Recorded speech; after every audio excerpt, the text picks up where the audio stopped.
හිතන්න කිසිම වෙඩි උණ්ඩයක්, මිසයිලයක්, එහෙම නැත්නම් න්‍යෂ්ටික බෝම්බයක් පාවිච්චි නොකර මුළු රටක්ම සම්පූර්ණයෙන් විනාශ කරලා දාන්න පුළුවන් ක්‍රමයක් තිබුණා.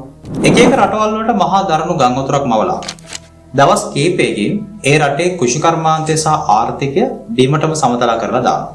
තවත් රටවල් කිහිපයකට දරා ගන්න බැරි වියලි කාලුගුණයක් මවලා මුළු රටේම පානීය ජල හැකියාවක් ඇති කරලා මිනිස්සු වේලලා දානවා. මිනිස්සු බඩගින්නේ අසරණ වෙලා කෑ ගහනකොට කිසිම සටනක් දෙන්නේ නැතුව ඒ රටවල් තමන්ගේ අනසකට ගන්න පුළුවන් මහා රහස් ආයුධයක් ලෝක බලවතුන් ගාව තියෙනවා කිව්වොත් ඔයා ඒක තව පිළිගන්නවද? අපි මේ දවස්වල දකින්නේ හැමෝම කතා කරන එල්නිනෝ දේශගුණික විපර්යාස පිටිපස්සේ තියෙන්නේ නිකන් ස්වභාව ධර්මයේ කෝපය විතරක්ම නෙමෙයි කියලා. දැන් ලෝකේ පුරාම මහා බීසුණු සැකයක් මතුවලා තියෙනවා. අපි හිතාගෙන ඉන්නේ මේ හැමදේම ස්වභාවිකව සිද්ධ වෙන දේවල් කියලා. හැබැයි ලෝක දේශපාලනයේ සහ යුද තාක්ෂණයේ ඉහළම තැන්වලින් එන තොරතුරු දිහා බැලුවොත් අපිට හිතා ගන්න බෑ මේක නිකම්ම සිද්ධ වෙන දෙයක්ද කියලා. එහෙම නැත්නම් අහස පාලනය කරන මිනිස් අතක් විසින් හිතාමතා මෙහෙවන මහා දේශගුණ යුද්ධයක්ද? එහෙම නැත්නම් ක්ලයිමේට් වෝර්ෆෙයාර් එකක්ද කියලා. ඉතින් අද අපි කතා කරන්න ලෑස්ති වෙන්නේ ලෝක සිතියම රහසින්ම වෙනස් කරන අහස තමන්ගේ ආයුධයක් කරගත්ත බලවතුන්ගේ ඒ විහිසුණු තාක්ෂණික අභිරහස හොයාගෙන. අපි හැමෝම දන්න කාරණයක් තමයි මේ දවස්වල ලෝකයේ කාලුගුණය සම්පූර්ණයෙන්ම පිස්සු වැටලා තියෙන්නේ. විශේෂයෙන්ම සමහර රටවල් වල මහා නායම් සහ ගම් වතුර ආරම්භ වෙලා තියෙනවා. ඒ වගේම තවත් රටවල් පානීය ජල හැකියාවක් වගේම නියගයකට මුහුණ දෙන්න සූදානම් වෙලා ඉන්නවා. සාමාන්‍ය විද්‍යාඥයෝ මේකට කියන්නේ එල්නිනෝ රැල්ලක් කියලා. මේක සරලව කිව්වොත් පැසිෆික් සාගරයේ ජලයේ උෂ්ණත්වය අසාමාන්‍ය විදිහට ඉහළ යාම හින්දා මුළු ලෝකයේම සුළං රටා සහ වැසි රටා වෙනස් වෙන එක. ඉතින් මේක වසර කිහිපයකට වෙන ස්වභාවික සංසිද්ධියක්. මේ ගැන අපි වීඩියෝ කිහිපයක් කරා. අපි මේ වීඩියෝ අවසානයේ කාඩ් එක දාලා තියන්න ඕගොල්ලොන්ට මේ වීඩියෝ බලන්න පුළුවන්.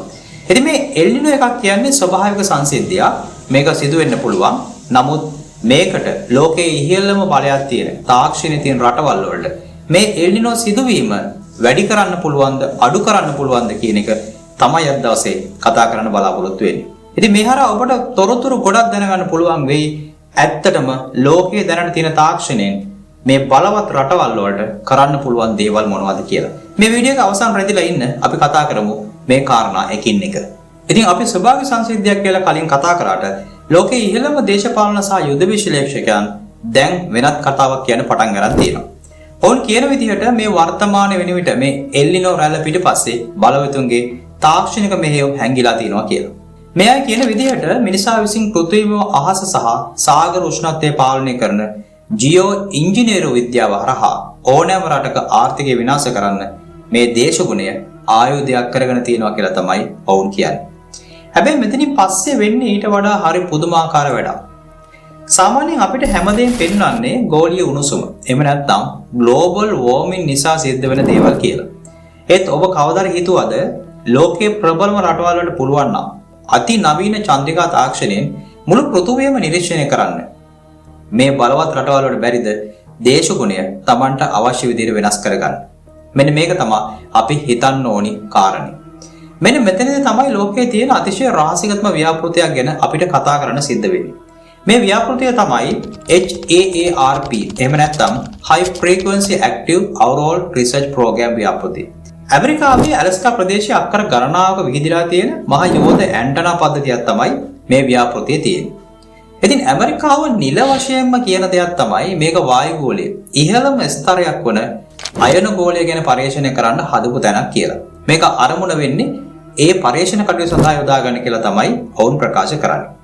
හැබැයි ලෝකේ පුරාම ඉන්න ස්වභාවික විද්‍යාඥයා සහ ගවේෂකයන් කියන්නේ මේක ලෝකයේ තියෙන බිහිසුණුම කාලගුණික ආයුධය කියලා. ඒ කියන්නේ වෙදර් වෙපන් එක කියලා. මේ පද්ධතිය හරහා වායුගෝලයේ ඉහළ ස්තර වලට අධිබලිත මෙගාවොට් මිලියන ගානක රේඩියෝ තරංග විදින්න පුළුවන්. මෙහෙම විදින රේඩියෝ තරංග හින්දා වායුගෝලයේ තැන් තැන් වල තියෙන සුළං රටා සහ වලාකුළු ගමන් කරන මාර්ග සම්පූර්ණයෙන්ම වෙනස් කිරීමේ හැකියාව තියෙනවා. ඒ වගේම ඔබ දන්නවද මේ තරංග මගින් සාගරයේ තියෙන ජල ප්‍රවාහයන් පවා රත් කරන්න එහෙම නැත්නම් සිසිල් කරන්න පුළුවන් කියලා ඔවුන් කියනවා.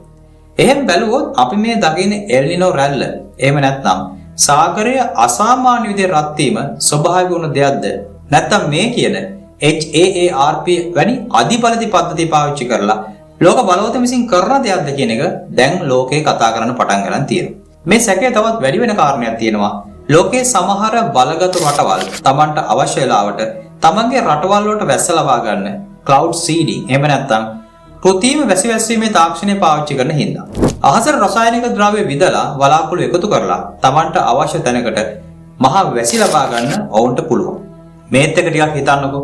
Tamanගේ රටට වැස්ස ලබා ගන්න පුළුවන් බලවතුන්ට සතුරු රටකට යන වලාකුළු අතරමඟදී විනාශ කරලා ඒ රටට මහා නියගයක් මවන්න බැරිද?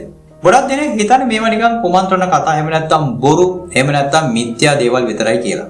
හැබැයි ඔබ දන්නවද ඉතිහාසය ඇතුලේ මේ වගේ දේශගුණික ආයුධ ඇත්තටම ලෝකේ පාවිච්චි කරලා තියෙනවා.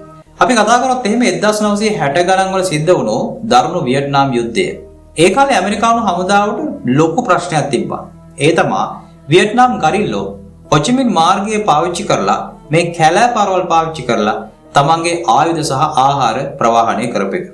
මේක ඔවුන්ට මර්ධනය කිරීමේ හැකියාවක් තිබෙන්නේ නැහැ. ඉතින් මේ කැලෑ පාරවල් විනාශ කරන ඇමරිකාව අමුතු රහස් මෙහෙයුමක් දියත් කළා. ඒ මෙහෙයුම තමයි ඔපරේෂන් පොප්පයි කියන්නේ.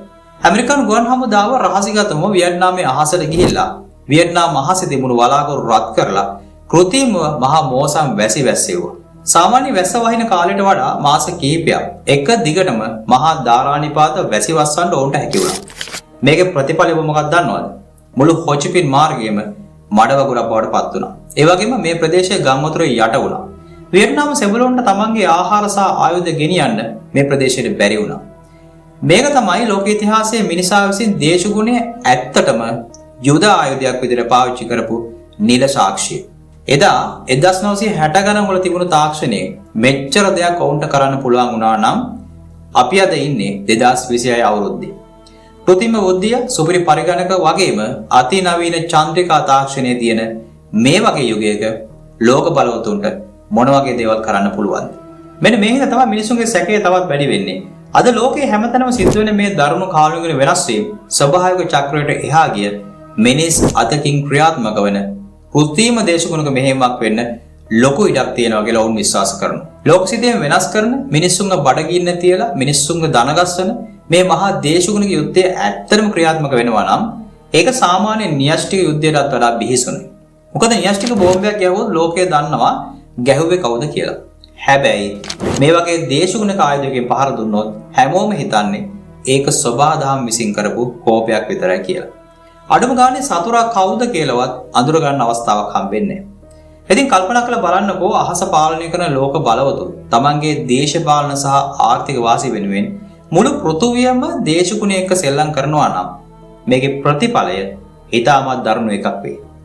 ස්වභාව ධර්මයේ සමතුලිතතාවය මිනිසා විසින් බිඳ දැම්මොත් අවසානයේ මුළු මිනිස් සංහතියම මේ පෘථුවියෙන් සමුගන්න සිද්ධ වෙන එක කාටවත් වළක්වන්න හැකියාවක් නැහැ. ඉතින් මේ කතාව එල්නිනෝ සිදුවීමට ආපු අලුත්ම කතාවක්. මේක ඇහුවට පස්සේ ඔබට මොකද හිතෙන්නේ? ඉදිරි දිනවල අත්දකින්න සිදුවෙන දරුණු කාලගුණය සහ එල්නිනෝ රැල්ල නිකම්ම ස්වභාවික දෙයක්ද? එහෙම නැත්නම් අහස පාලනය කරන බලවතුන්ගේ රහස් ආයුධික ප්‍රතිඵලයක්ද? මේ කතාව ඇහුවට පස්සේ ඔබට මොකද හිතෙන්නේ? ඒ හිතන අදහස අනිවාර්යෙන් පල්ලෙහා කමෙන්ට් එකක් විදිහට එකතු කරන්න. ඒ වගේම අපේ channel එක හරස්කඩ YouTube නාලිකාව තාම subscribe කරලා නැත්නම් subscribe කරලා bell icon එක click කරලා තියාගන්න අමතක කරන්න එපා. මේ වීඩියෝ එක හොඳයි නම් තව කෙනෙකුට බලන්න share කරන්නත් අමතක කරන්න එපා කියලා යලිත් මතක් කරමින් අපි අදට සමු ගන්නවා. අපි ආයෙත් දවසක හම්බෙමු. සුබ දවසක්.